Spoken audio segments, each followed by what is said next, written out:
There is a strange phenomenon that occurs when we meet someone who disturbs us deeply, someone who triggers an immediate and visceral dislike. We cannot always explain why. They may not have wronged us, they may not have said or done anything objectionable, and yet, in their presence, we feel unsettled, irritated, even repelled. We tell ourselves it is something about them, some flaw in their character, some quality that offends our sensibilities. But if we are honest, if we look closely enough, we will often find that what disturbs us in them is not foreign at all. It is something we recognize. It is something we have buried in ourselves. This is the shadow at work.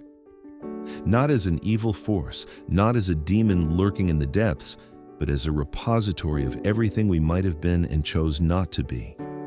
The shadow is not what is wrong with us. It is what we refuse to become.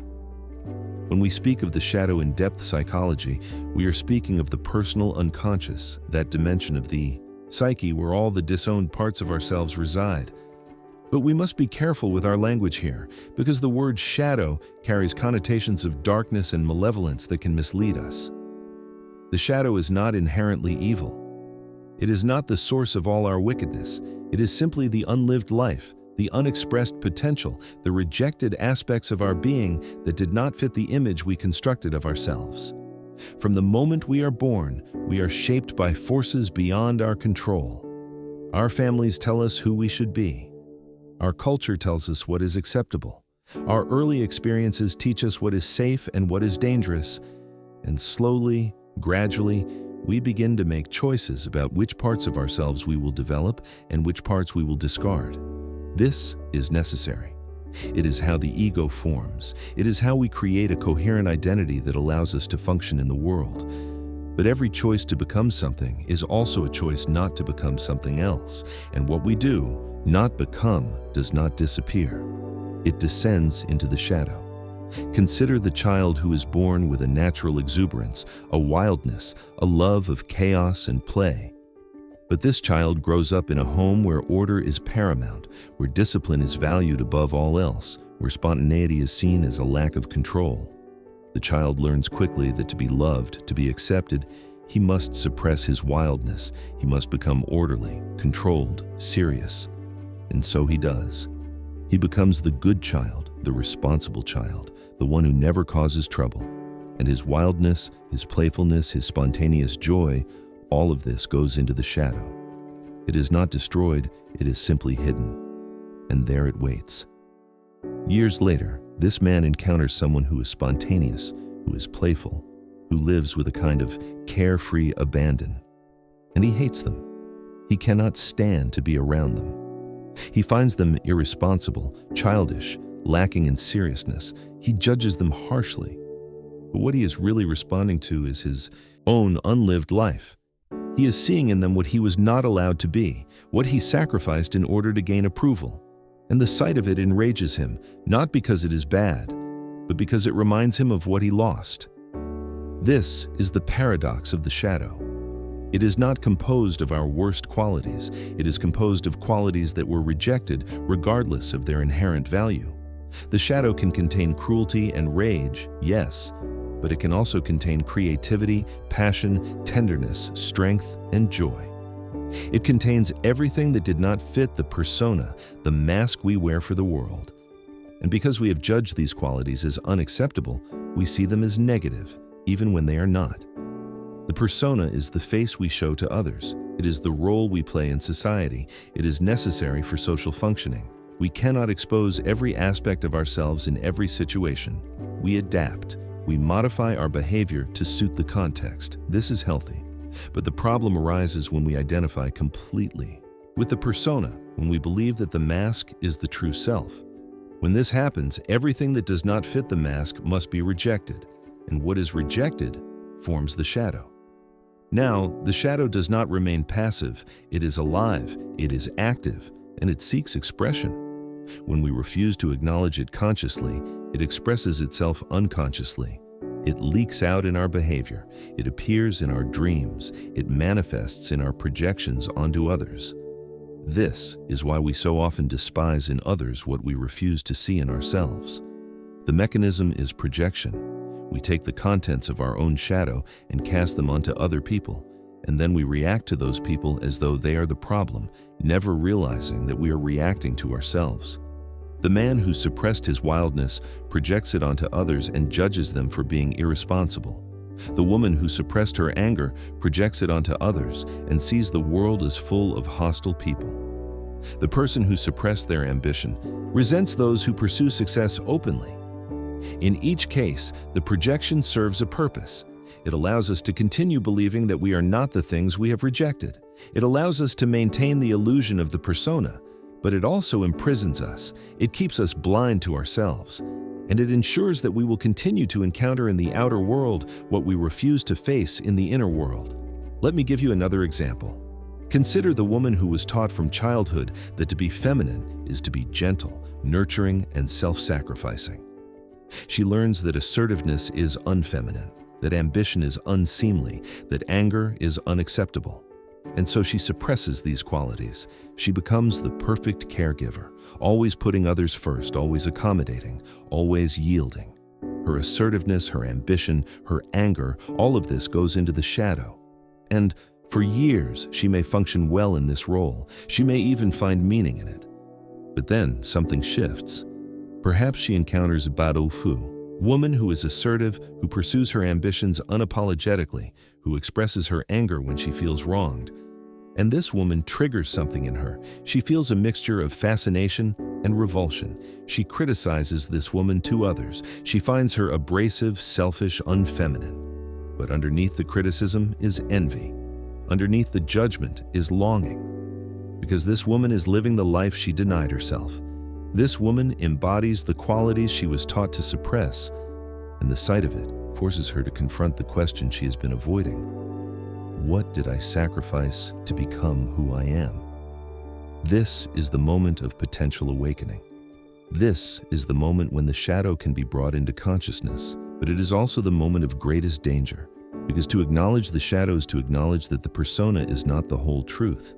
It is to admit that we have been living a partial life. And this admission is painful. It threatens the very foundation of our identity.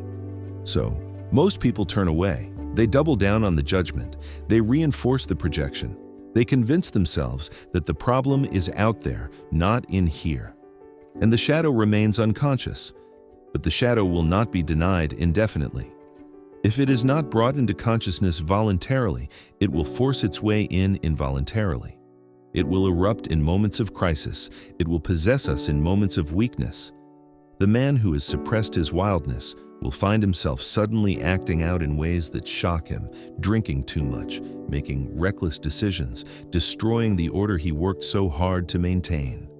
The woman who has suppressed her anger will find herself exploding in rage over something trivial, or she will fall into depression, which is often anger turned inward. The shadow, when denied, does not simply fade away. It gains power, and eventually, it takes over. This is what we call possession by the shadow. It is the phenomenon of being overwhelmed by the very qualities we have spent our lives denying. The person who prides themselves on honesty suddenly finds themselves lying compulsively. The person who prides themselves on self-control suddenly finds themselves addicted. The person who prides themselves on rationality suddenly finds themselves in the grip of irrational obsession. In each case, the shadow has grown so strong through neglect that it has commandeered the personality, and the conscious ego, which thought itself in control, discovers that it was never in control at all. This is why the integration of the shadow is not optional. It is not a spiritual luxury for those who have time for introspection. It is a psychological necessity for anyone who wishes to live a whole and conscious life. To integrate the shadow is to reclaim the parts of ourselves that we have disowned. It is to acknowledge that we are more than the persona, more than the identity we have constructed. It is to become acquainted with the fullness of who we are, including the parts we have judged as unacceptable. But integration is not the same as acting out. This is a crucial distinction. To integrate the shadow does not mean to give free rein to every impulse, to abandon all discipline, to become what we have suppressed. It means to bring the shadow into consciousness, to see it, to understand it, to recognize it as a part of ourselves. Once it is conscious, we have a choice about how to relate to it. We can find appropriate ways to express the qualities that have been suppressed. We can channel them into creative work, into relationships, into activities that honor them without destroying what we have built. The man who suppressed his wildness does not need to abandon all order and discipline. He needs to find ways to bring spontaneity and play into his life in a conscious, intentional way. He can take risks. He can engage in creative pursuits. He can allow himself moments of abandon. And in doing so, he honors the part of himself that was rejected, and he becomes more whole. The woman who suppressed her assertiveness does not need to become aggressive or hostile. She needs to learn to set boundaries, to express her needs, to claim her own space in the world. And in doing so, she reclaims the strength that was always hers but was buried in the shadow. This process is what we call individuation. It is the journey toward wholeness, toward the integration of all the disparate parts of the psyche. It is not about becoming perfect. It is about becoming complete. It is about recognizing that we are not simply the persona we present to the world, but a complex totality that includes both light and shadow, both the qualities we have developed and the qualities we have denied. Now, we must speak of the collective dimension of the shadow, because the shadow is not only personal, it is also collective. Just as individuals have shadows, so do groups, cultures, and nations. The collective shadow contains all the qualities that a culture has. Deemed unacceptable, all the impulses that have been suppressed in the name of civilization. And just as the personal shadow seeks expression, so does the collective shadow. It erupts in times of social upheaval, in wars, in mass movements, in the scapegoating of minority groups. When a society suppresses certain qualities in its members, those qualities do not disappear. They accumulate in the collective unconscious, and when the pressure becomes too great, they explode into consciousness in destructive ways. This is why we see cycles of repression and rebellion throughout history. The culture that suppresses sexuality will eventually experience a sexual revolution. The culture that suppresses aggression will eventually experience war. The collective shadow, like the personal shadow, demands to be acknowledged. And if it is not integrated consciously, it will manifest unconsciously, often with catastrophic results. Understanding this can help us make sense of our own participation in collective movements. When we find ourselves swept up in mass enthusiasm, when we find ourselves demonizing a particular group, when we find ourselves righteously certain that we are on the side of good against evil, we should pause and ask, what shadow content is being projected here? What are we refusing to see in ourselves that we are now seeing in others?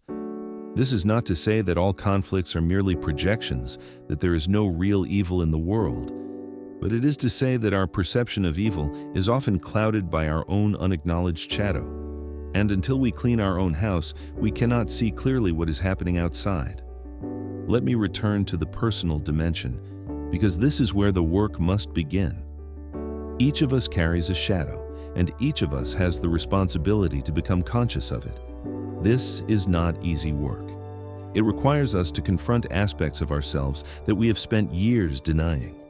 It requires us to admit that we are not who we thought we were, that the identity we have constructed is incomplete, that there are parts of us that we have judged and rejected, but that are still alive, still seeking expression. One of the most effective ways to begin this work is to pay attention to our projections. When we find ourselves having a strong reaction to someone, when we feel disproportionate anger or disgust or envy, we should ask ourselves, what is it about this person that bothers me so much? And more importantly, is there any part of me that is like this? Is there any quality in them that I have suppressed in myself? This is difficult to do because the ego resists it. The ego wants to believe that the problem is out there, not in here. But if we persist, if we are honest with ourselves, we will often find that the qualities we despise in others are qualities we have disowned in ourselves. Dreams are another avenue into the shadow. The figures that appear in our dreams, especially the disturbing or threatening figures, often represent shadow contents. The dream brings them into view so that we can see them, but we must learn to interpret the symbolism. The dark figure chasing us in a dream is not an external threat. It is a part of ourselves that we are running from. The violent or sexual imagery that disturbs us is not a sign of pathology. It is the psyche's way of showing us what we have repressed. And if we can sit with these images, if we can explore them without judgment, we can begin to integrate the shadow. Active imagination is another technique, though it requires discipline and practice. In active imagination, we engage in a conscious dialogue with the figures that emerge from the unconscious. We allow them to speak. We listen to what they have to say. We do not censor them or try to control them. We simply observe and interact. And through this dialogue, we come to understand the shadow, to see it not as an enemy, but as a part of ourselves that has been waiting to be acknowledged. But all of these techniques require one fundamental quality: honesty. We must be willing to see ourselves as we are, not as we wish to be. We must be willing to admit that we are not as virtuous, not as rational, not as enlightened as we believed. We must be willing to acknowledge our pettiness, our jealousy, our cruelty, our weakness, our fear. And we must do this without condemnation, without self-hatred, but with a kind of compassionate curiosity. The shadow is not something to be destroyed. It is something to be understood and integrated. And here we come to a profound truth. The shadow is not only what we refuse to become, it is also what we might still become. It contains not only the qualities we have suppressed, but also the potential we have not yet realized. The shadow holds our unlived life, and within that unlived life are possibilities that we have not yet explored. By integrating the shadow, we do not simply resolve our inner conflicts. We also unlock new dimensions of ourselves. We discover capacities we did not know we had. We find creativity, passion, strength, and vitality that were buried beneath the persona. This is why the shadow is not evil. It is not the enemy of the self. It is the ally of wholeness. It is the part of us that refuses to be ignored, that insists on being seen, that will not allow us to live a half-life. The shadow is the psyche's way of keeping us honest, of preventing us from becoming too identified with the persona, of ensuring that we remain in contact with the fullness of who we are.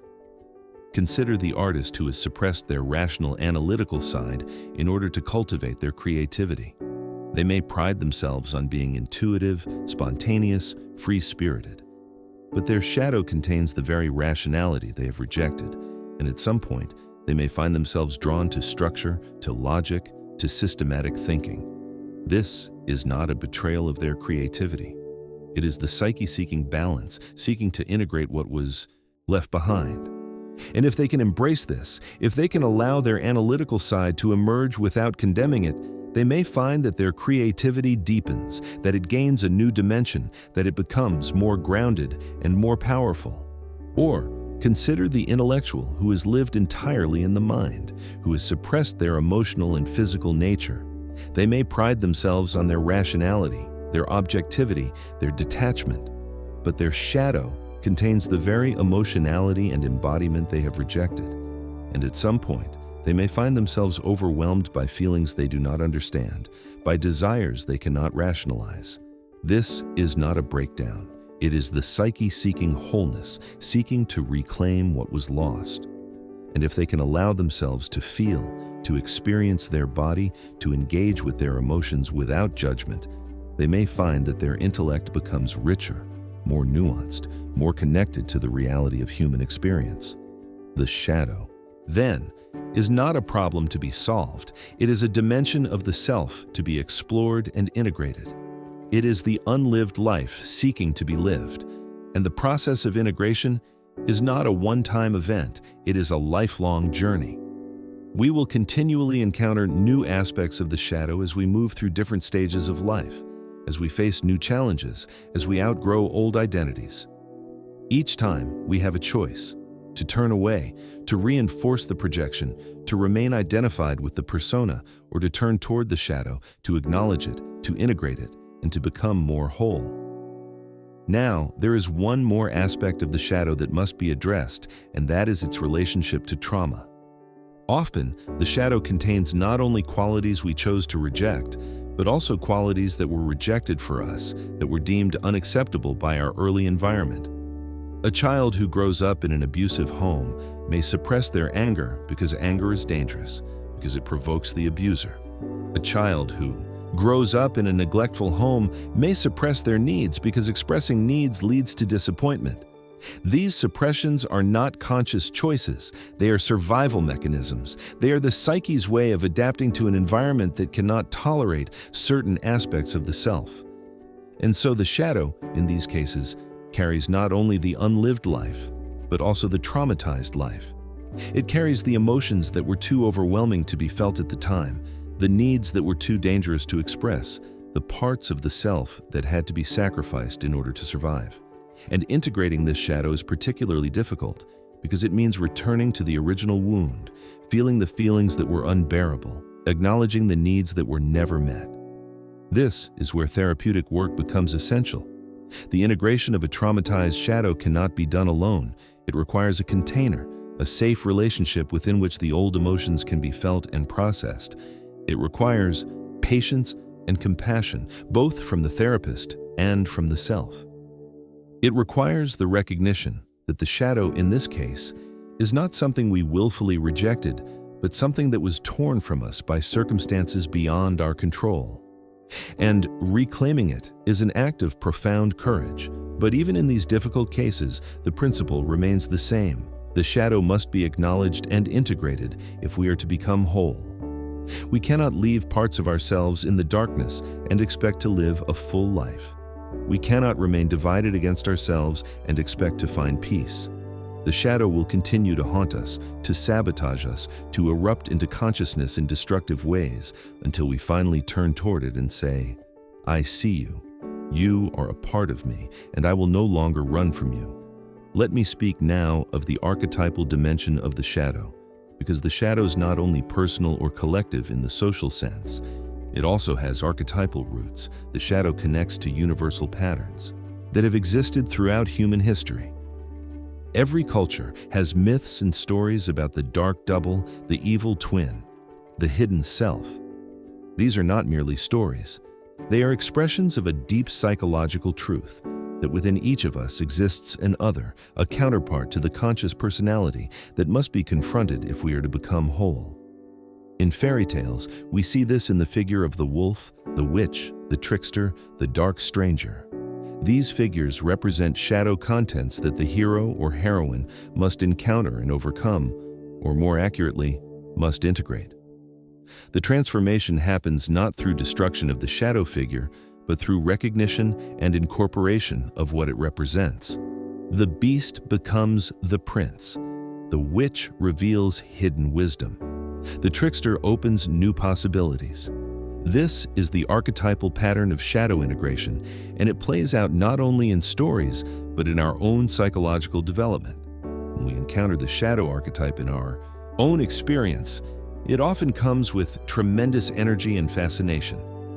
We may find ourselves drawn to someone who embodies qualities opposite to our persona, someone who lives out what we have repressed. This attraction is not random. It is the psyche's attempt to bring the shadow into consciousness through relationship. The dangerous lover, the rebellious friend, the unconventional mentor. These figures often carry our projected shadow, and through our involvement with them, we have the opportunity to reclaim what we have denied. But this process is fraught with danger. If we simply act out through identification with the shadow figure, if we abandon our conscious values and lose ourselves in the opposite extreme, we have not integrated the shadow. We have merely swapped one-sidedness for another. True integration requires that we hold the tension between opposites, that we find a way to honor both the persona and the shadow, both the conscious values and the rejected qualities.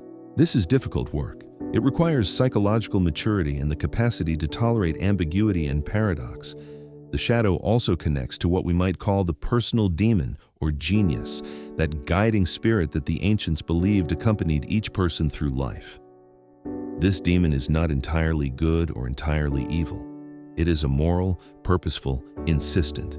It drives us toward our fate, toward the fulfillment of our individual nature, regardless of whether that fulfillment is comfortable or socially acceptable. The shadow contains this daimonic energy, this force that will not let us rest in our comfortable persona, that continually pushes us toward transformation and growth. When we suppress the shadow, we also suppress this demonic energy, this life force that gives us vitality and direction. We become dull, conventional, lifeless. We follow the prescribed path without questioning, without passion, without authentic engagement. And the demon, denied its proper expression, turns destructive. It becomes the demon, the force that undermines and sabotages, that creates symptoms and suffering until we finally pay attention. The demon wants to be lived consciously. It wants to be integrated into our sense of purpose and meaning. And it will make our lives miserable until we honor it. Consider the person who has always followed the expectations of others, who has built a life based on what they should do rather than what they truly want. They may have a successful career, a stable family, all the markers of conventional success, but inside they feel empty, restless, dissatisfied. This is the demon stirring in the shadow, demanding to be heard. And if it continues to be ignored, it may manifest as depression, as illness, as a sudden crisis that forces the person to reevaluate everything. These crises are not punishments, they are opportunities. They are the psyche's way of bringing the shadow to consciousness, of forcing the confrontation that the ego has been avoiding. In the process of individuation, we must come to terms with our personal demon, with the unique direction and purpose that belongs to us alone. This means differentiating ourselves from collective expectations, from the persona that society demands we wear, from the comfortable identifications that keep us safe but unfulfilled. It means descending into the shadow, encountering what we have rejected and denied, and finding there not only darkness, but also light, not only what is broken, but also what is whole, not only what we feared, but also what we need. The shadow is the guardian of authenticity. It holds everything that is genuinely ours, everything that makes us individual and unique. When we live entirely from the persona, we are living someone else's life, a generic life, a life that could belong to anyone. But when we integrate the shadow, when we reclaim what is uniquely ours, we begin to live our own life, the life that only we can live. This is what individuation means. It is the process of becoming who we actually are rather than who we were told to be. But this process requires sacrifice. We must be willing to give up the approval of others. We must be willing to disappoint those who expected us to remain in our assigned role. We must be willing to face criticism, rejection, even ostracism. Because when we change, when we integrate the shadow and become more whole, we are no longer predictable. We no longer fit the familiar patterns. And this makes others uncomfortable. They may try to pull us back into the old role. They may shame us for changing. They may accuse us of selfishness or betrayal. And we must be strong enough to withstand this pressure, to remain true to the process of individuation, even when it costs us relationships and social standing. This is not easy. It is perhaps the most difficult thing a human being can do, but it is also the most necessary, because without it, we remain forever divided, forever at war with ourselves, forever projecting our unlived life onto others and wondering why we feel so empty, so frustrated, so incomplete. As we come toward the end of this reflection, let me offer a final consideration. The work of integrating the shadow is not something we do for ourselves alone. It is also something we do for others, for the collective, for the world. Every time we withdraw projection, every time we acknowledge our own shadow instead of blaming others for it, we make the world a little less hostile, a little less divided. We stop contributing to the collective paranoia, the scapegoating, the us versus them thinking that causes so much suffering. When we take responsibility for our shadow, we stop demanding that others carry it for us. We stop needing enemies. We stop needing to feel superior by making others inferior. We begin to see other people as they actually are, rather than as screens for our projections. And this changes everything. It changes our relationships. It changes our politics. It changes our capacity for compassion and understanding. This is why shadow work is not merely personal therapy. It is a moral and ethical responsibility. In a world that is increasingly polarized, where groups define themselves by opposition to other groups, where entire populations are demonized and dehumanized, the integration of the personal shadow is a radical act. It is an act of resistance against the collective madness. It is a refusal to participate in the projection of evil onto others. It is a commitment to seeing clearly, to acknowledging our own capacity for darkness, and in doing so, to recognize that same capacity in everyone else, not as a reason for condemnation, but as a reason for humility and compassion. If this exploration has resonated with you, if you recognize the patterns of shadow projection in your own life, I invite you to support this work by liking this video and subscribing to Psyche and Meaning. This channel exists for those who are willing to examine themselves honestly, who understand that depth and meaning come not from avoiding the shadow, but from integrating it. Your engagement helps this content reach others who are ready for this kind of reflection. And so we return to the beginning. The person who disturbs us, who triggers that visceral reaction, is not our enemy. They are our teacher. They are showing us what we have refused to see in ourselves. They are holding up a mirror to our shadow. And if we have the courage to look into that mirror, if we have the honesty to recognize what we see, we take the first step toward wholeness. We begin the process of reclaiming the parts of ourselves that we abandoned long ago. We begin to understand that the shadow is not evil. It is simply what we refuse to become. And in refusing to become it, we also refuse to become fully ourselves. The invitation now is to reverse that refusal, to open the door to the shadow, and to discover that within the darkness lies not only what we feared, but also what we have been searching for all along. The unlived life awaits. The rejected self calls out.